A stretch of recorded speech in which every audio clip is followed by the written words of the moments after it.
Okay, this last one, this last one was pretty long.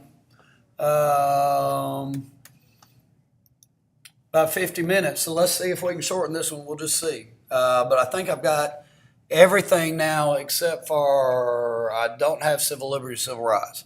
Okay, so my goal is maybe 40 minutes on this second. So that's a lot of stuff. Hey, it's a lot of stuff we cover this year. All right, here we go.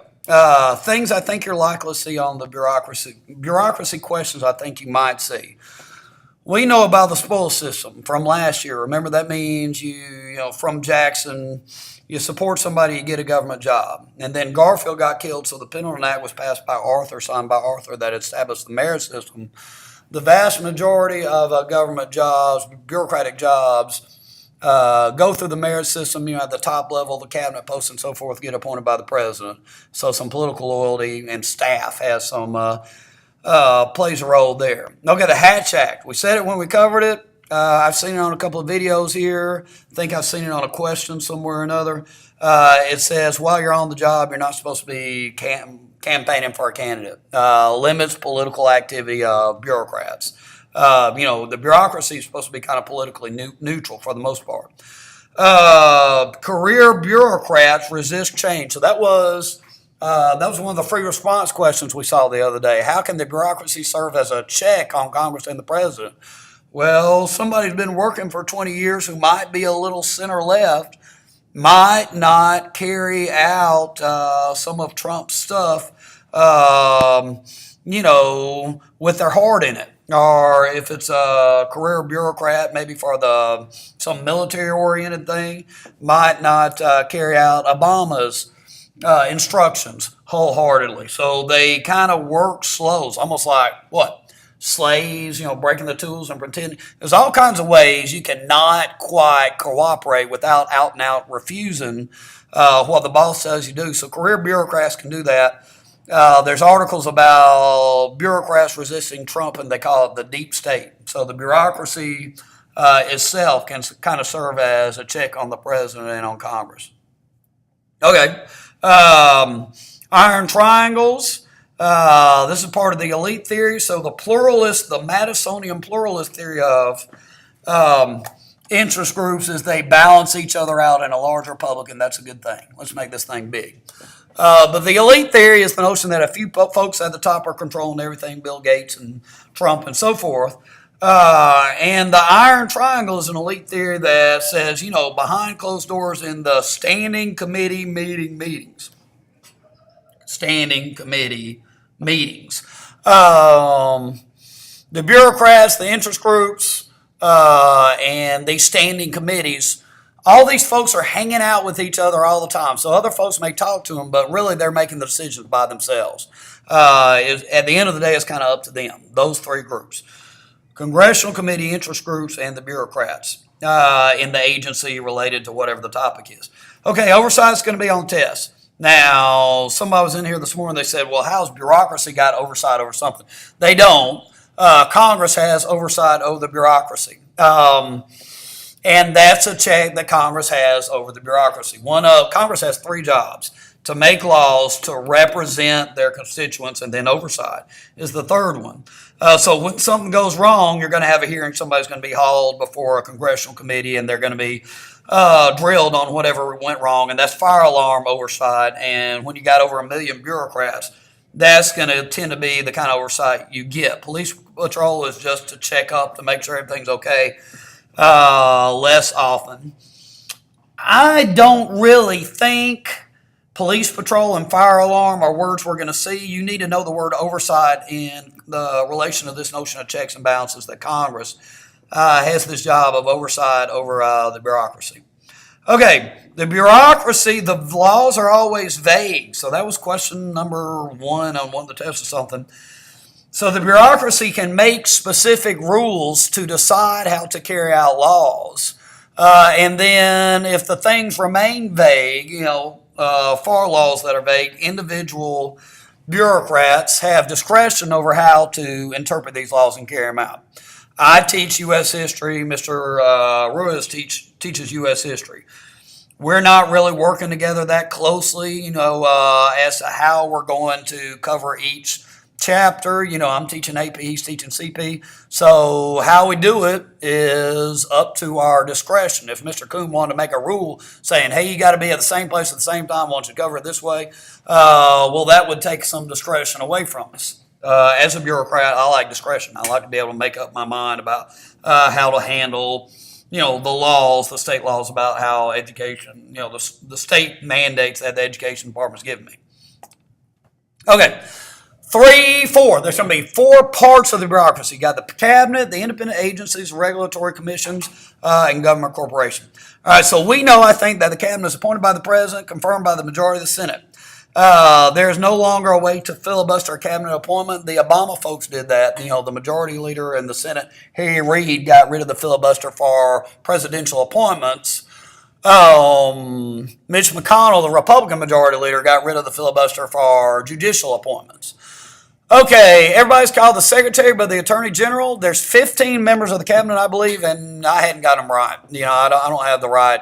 I don't have 15 right there, I don't believe. But in terms of succeeding the president, taking the place of the president, state comes first, Homeland Security comes last. So if the president died, the vice president would take his place. If he died, couldn't do the job, Speaker of the House would take his place. The president pro tempore would take the place of the Speaker of the House.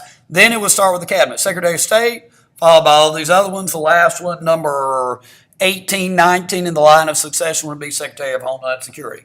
I really think you're going to get some kind of question about going native. It may not use the word going native, but the cabinet is not that influential on the president. He can't trust cabinet members not to have become more loyal to their department than him because they're spending more time there with their department. So he's going to trust the staff as opposed to the cabinet. Hey, I already said those last 2 bullets. Okay, stuff that are not in the cabinet. The executive agencies. Remember, right before Christmas, we had to learn, you had a quiz where you learned all those things. I can't remember them all. Somebody find out, you detail people, get those things out, and we memorize some if we want to. Big idea stuff, I think, is what we're shooting for. So here's some examples. NASA, FBI, DEA, IRS, CIA, the ATF. Remember, we watched a film on the ATF in Waco. David Koresh, the Branch Davidians. But these executive agencies are smaller than the cabinet, and their job description doesn't quite fit a cabinet department. So they remain independent of the cabinet. So they're called independent executive agencies because they're independent of the cabinet. Okay, there's also independent regulatory commissions, independent because it's kind of like the court. They're supposed to be independent of politics. And what they do is they regulate certain economic activity. They're supposed to be nonpartisan. I kind of think you ought to know these. Maybe at least the first 3 of them. The Fed regulates the economy. We talked about that with economic policy. So they're raising interest rates in times of inflation and cutting them in times of recession. The FEC is the Federal Election Commission. It monitors campaign finance. The Citizens United case was Citizens United versus the FEC. The FEC had allowed the making of, Fahrenheit 9/11, but it had not allowed the making of Hillary the movie. Said that one was too political, then the other one wasn't. So Citizens United, who made it Hillary the movie, sued. And the ruling was that you don't really have a limit. Not only can they make the movie, there's not a limit on corporate spending. Okay, the FCC won't let me be. That's by Eminem. Who was it? Jeremy Adams mentioned that in his video. Federal Communications Committee. They're the ones that said, hey, if there's cussing on your TV show, it's got to be on at 10 o'clock, especially instead of prime 8 o'clock family viewing hours. They got mad at whatever network it was when you had the wardrobe malfunction in the Super Bowl with Janet Jackson and Justin Timberlake. They're in charge of kind of media decency, Federal Communications Commission. SEC is about stock market. I don't think you're going to see that one. Government corporations. So they make a profit, but they're not trying to maximize the profit. The government's going to provide a service. Amtrak's the government train, the post office. We know AmeriCorps is that kind of idealistic Clinton-era thing where you're trying to encourage civic obligation by paying people who didn't major in education, talented college kids to teach for a year or two. Corporation for Public Broadcasting, and the idea is they're going to put on quality programming that's not going to get great ratings, but because everybody else is worried about ratings, it drives down the quality. Okay, so these are government corporations run by the government. They're trying to make a profit, charge a fee. Okay, controlling the bureaucracy. So we have a lot of bureaucracy stuff here.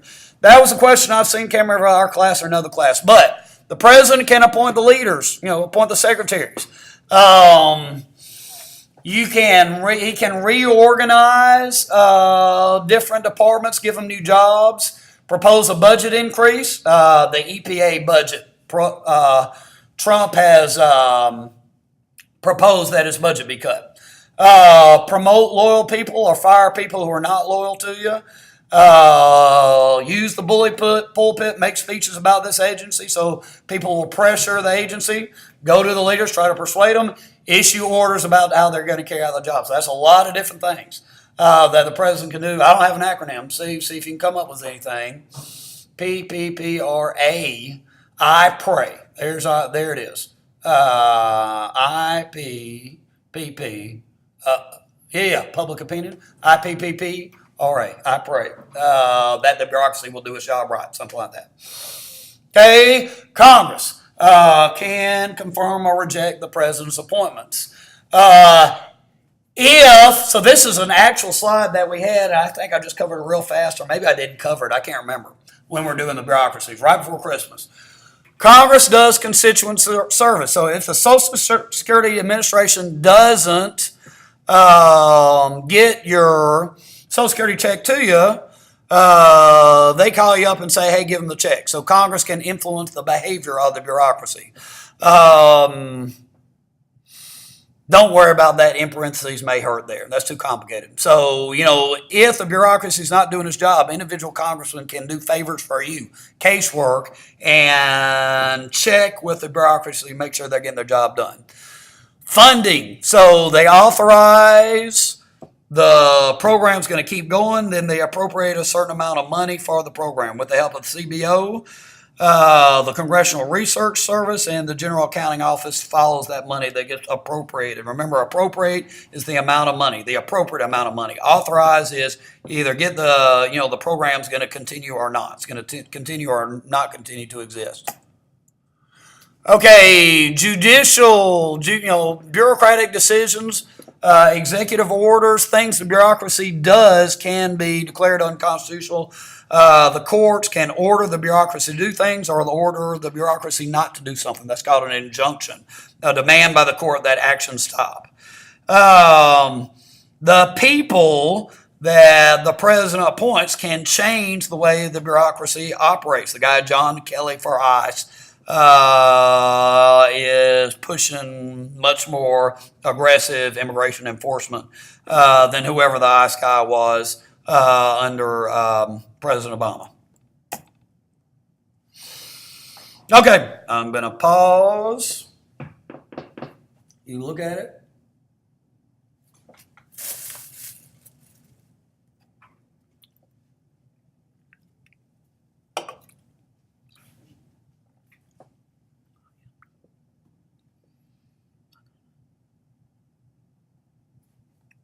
Here we go. All right, elections and participation. Socialization is the process by which you got your opinion. And number one source of socialization is the family. So if you grow up with Republican parents, you grow up in the South, you grow up going to church, those things are going to influence you in a certain direction. Political cultures are the things we believe in, the political ideas we believe in. The American ideals of political culture: liberty, equality, democracy.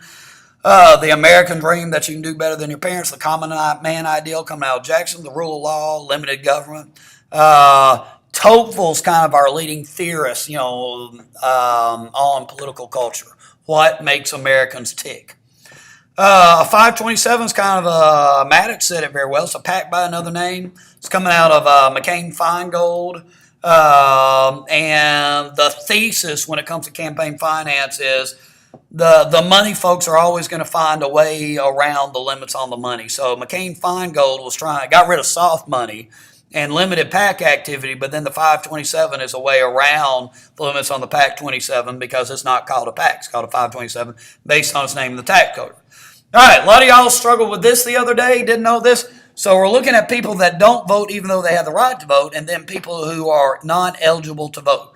Do not voters, people who don't vote very often, people who are young, educated, and poor. Those three things, age, education, and economic status, are the key predictors of whether somebody does vote. Those people who are young, educated, and poor have a low sense of political efficacy. They believe that they can make a difference, have an impact on the system. And these kind of folks feel like they don't really understand the system or else things would be going better for them.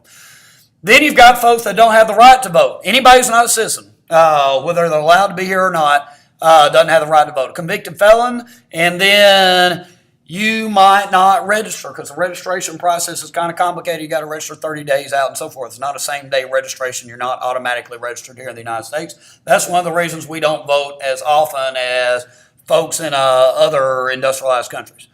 All right, primaries are the party elections. Georgia has a primary system. When we had the Georgia primaries, people just went in and they voted with a voting machine for either the Democrats, Clinton and Sanders, or Trump and the rest of the Republicans.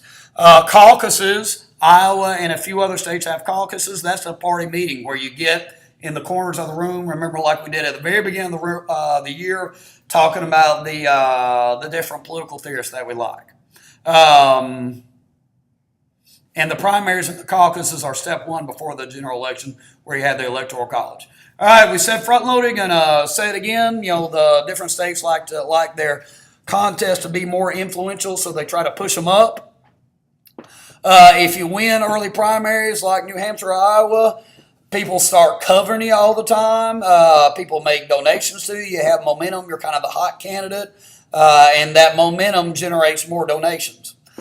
And so states want to have more influence over who the nominee's going to be. You have this thing called Super Tuesday, which is sometime in like March, and most of the southern states put their primaries on Super Tuesday to have more of an impact over who has momentum and who's doing well in the primary season. Okay, more participation stuff.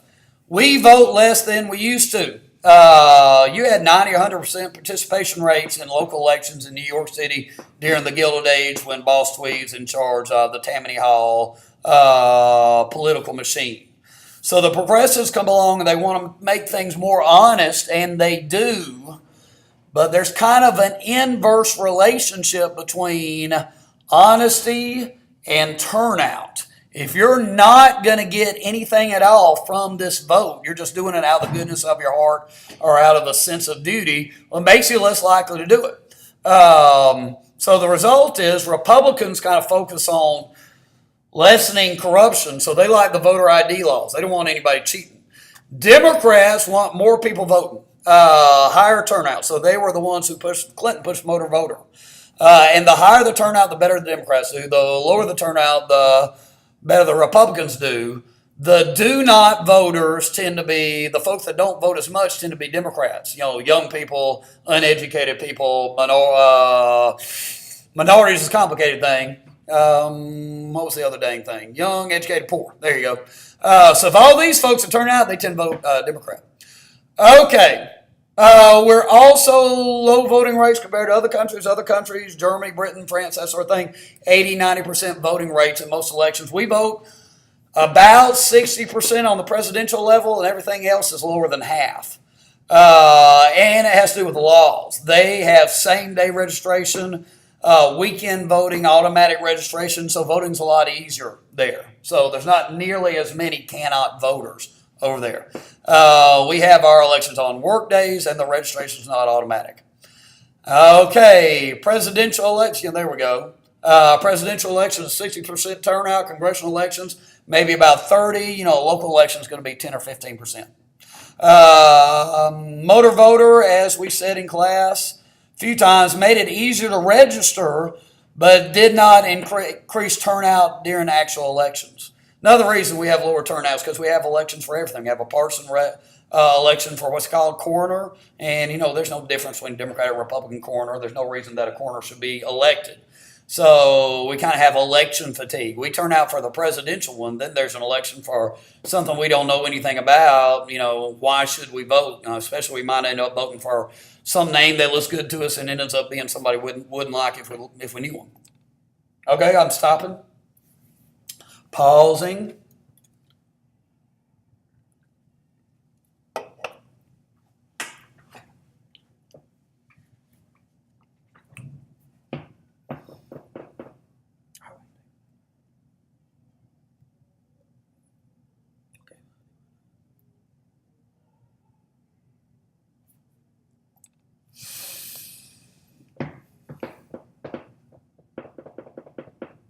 Okay, so now we're on Congress here. All right, so back to the branches of government. All right, so there's your comparison. One thing you want to be able to do is kind of compare the House and the Senate. So you see line 1 there, a little harder to be in the Senate, qualifications, just based on age a little bit. John Ossoff doesn't reside in the district. That was a late issue. That district he's running for, he's living about 20 minutes outside the district. So you're required to reside in the state. You're not required to live in the district. Tom Graves could live in Savannah or Atlanta if he wanted to. Okay, the House is the lower house, the people's house. Folks get all fired up there. So it's the teacup. It's where everything gets heated up. And then the Senate is the upper house as designed by the founders. Look at that. I don't even have the dang term of office there. Let's put that. Dang, McKenzie, what's wrong with you? Nothing. All right, 2 years and then 6 years. Okay. So that term of office, the thing that made me think of that is that it's deliberative because they don't have to worry about staying popular. So it's the upper house. And it's the saucer. It's where you pour the tea or the coffee into and it cools it off because everything's not concentrated in there.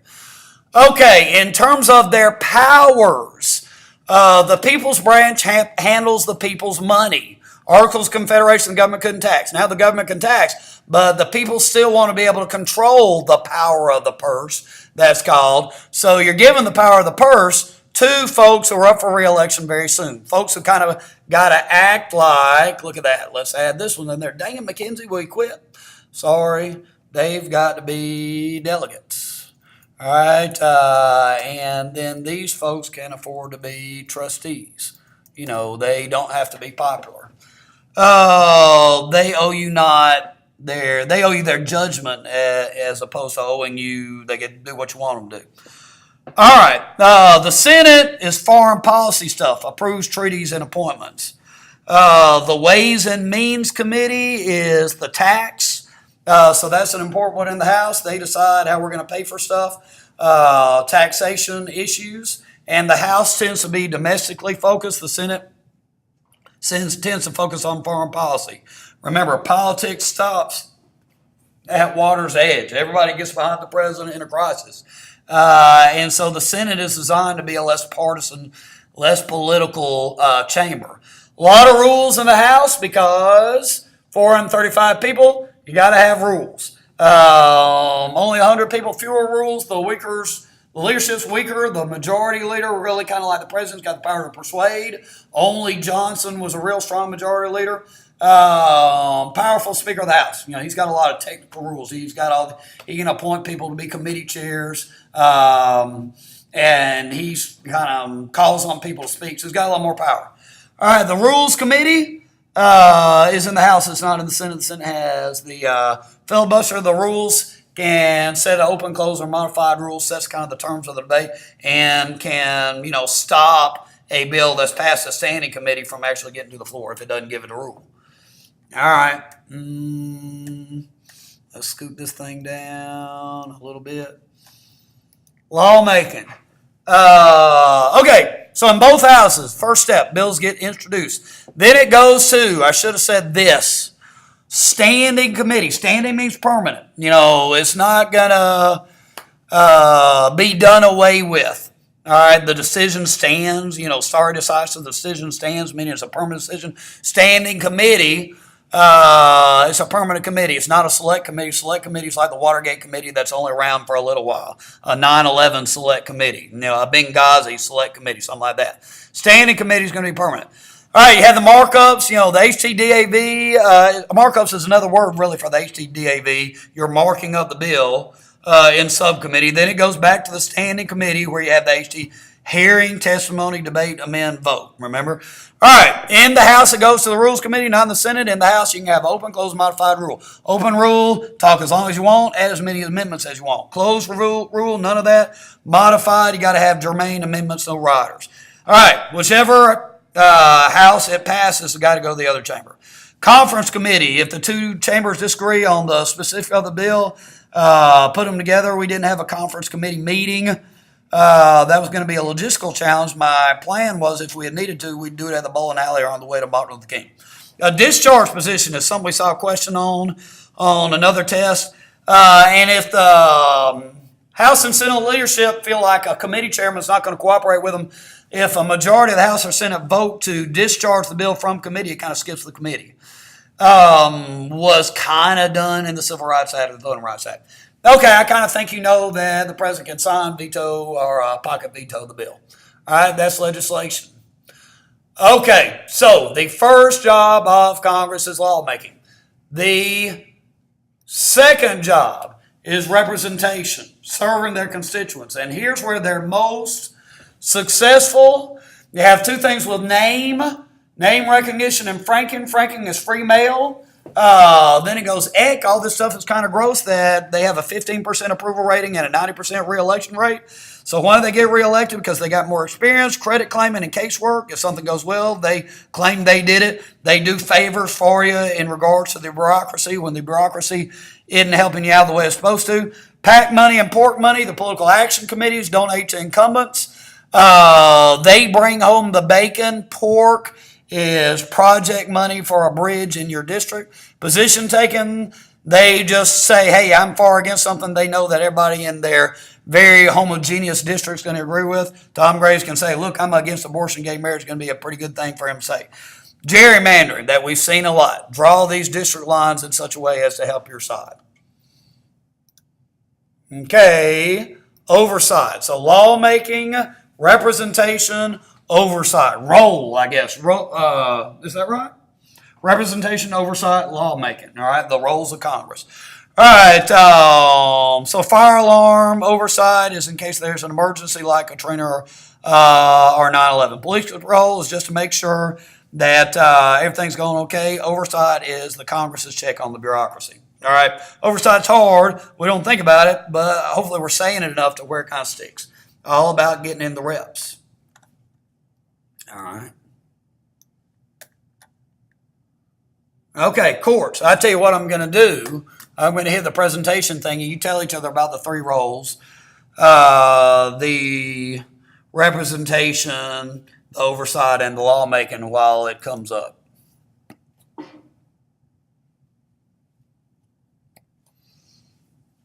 Okay, to the courts.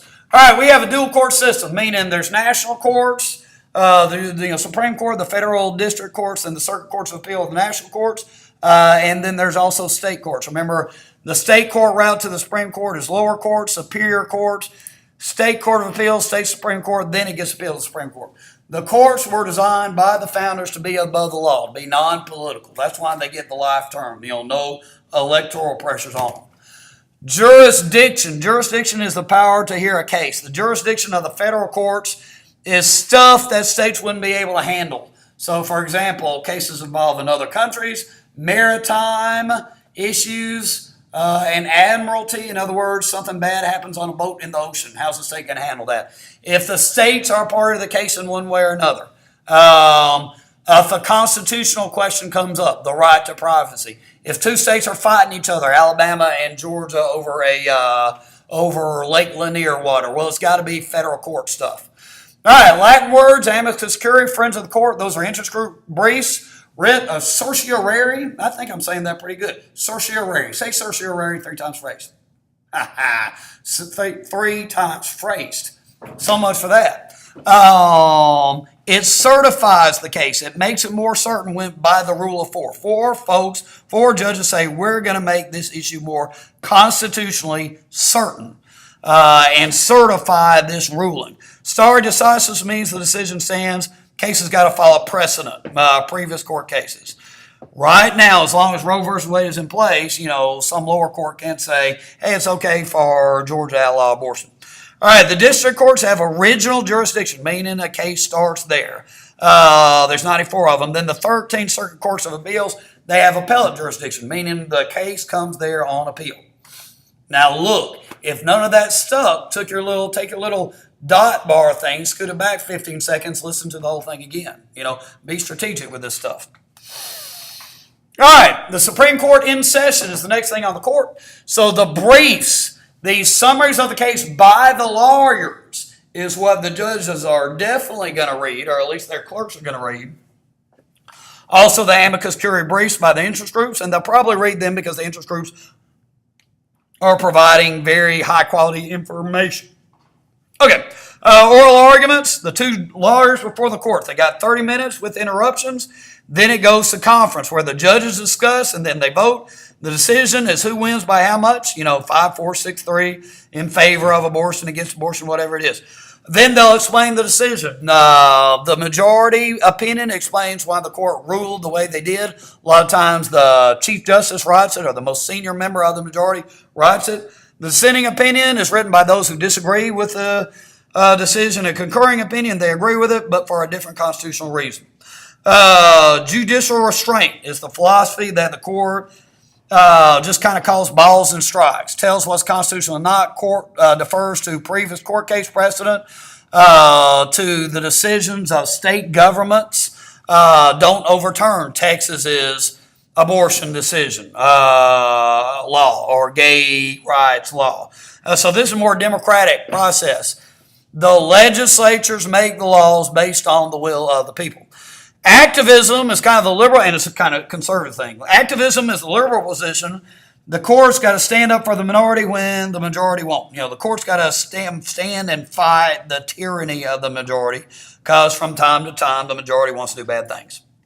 Nazi Germany, segregated South, slavery South, that sort of thing. Okay, I am stopping and taking a swig of Coke.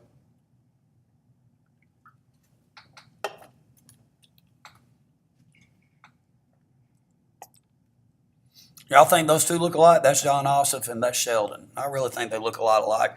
And I think that is not your most Sheldon picture of John Ossoff. But now people started arguing with me. Drew and the other class started arguing with me about whether John Ossoff and Sheldon look alike. So I am officially making my case that these two guys look a lot alike. They're like cousins or something. Okay. Ooh. That's it. That's as far as I've got. Okay. So the Sheldon John Ossoff thing was an added bonus. All right, how do I stop this thing? I can't remember.